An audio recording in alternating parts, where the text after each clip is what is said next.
Hi everybody, it's Corey with Frenchtown Bangles and Beads, and we are here today to show you how to make the goddess bracelet. It can be made in any size beads, really, and any size rings. That's what makes it rather nice to do. We're using a button closure.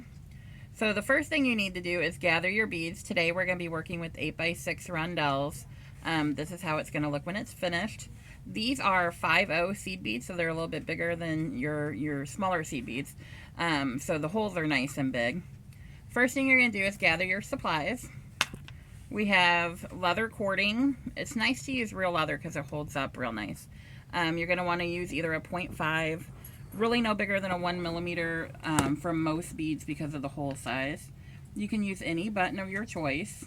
And since we're using the 8x6 rondelles, we're going to use 8 millimeter rings. The length of your bracelet, you're going to use on the 8x6, you're going to use about 33 to 34 beads and about 36 rings on there. So you're going to cut your leather first. I eyeball it. You can cut it about 2 feet long. It probably will have to be a little bit smaller than that. You'll trim off extra if you need it, but it gives you enough to have a loop on the end so that it's adjustable. So you're going to string your button on there, and we're going to tie a knot so that that stays in the middle of your leather. We're going to get real close up to the back of the shank, and you can use any kind of button. You're going to separate your 2 strands all the way out. We're going to do one color on one side and one color on the other. So we'll start with our first one. And we put the bead on one side, the ring on both, a bead on the other side,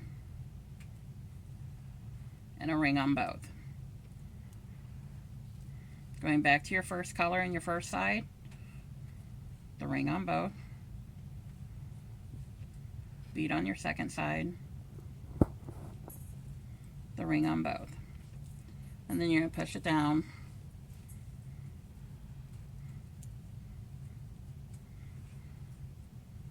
And it can get hung up on there because the hole is really close to the size of the leather. We're using a 1 millimeter leather in this case with the 1 millimeter hole, so it can be tight.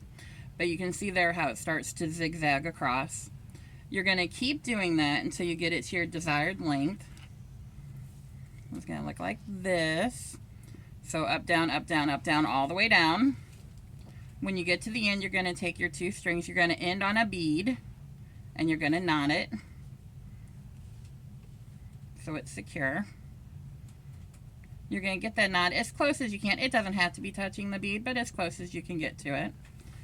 Then we're going to kind of eyeball how long of a loop you're going to need to fit over your button. So I like to put my thumb there, transfer it to that thumb, and tie another knot.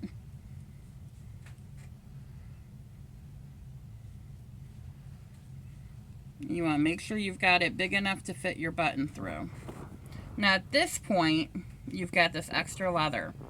You can do one or two things here. You can either make another loop down here to make your bracelet adjustable for a larger size wrist, or if you're content with the way it is now, you can thread a couple beads on here,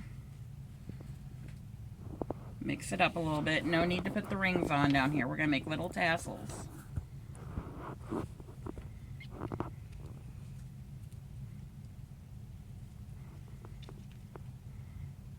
We're going to trim our ends.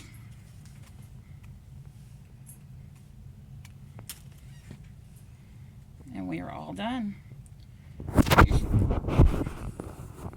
Dawn's really done. There we go. You're all set.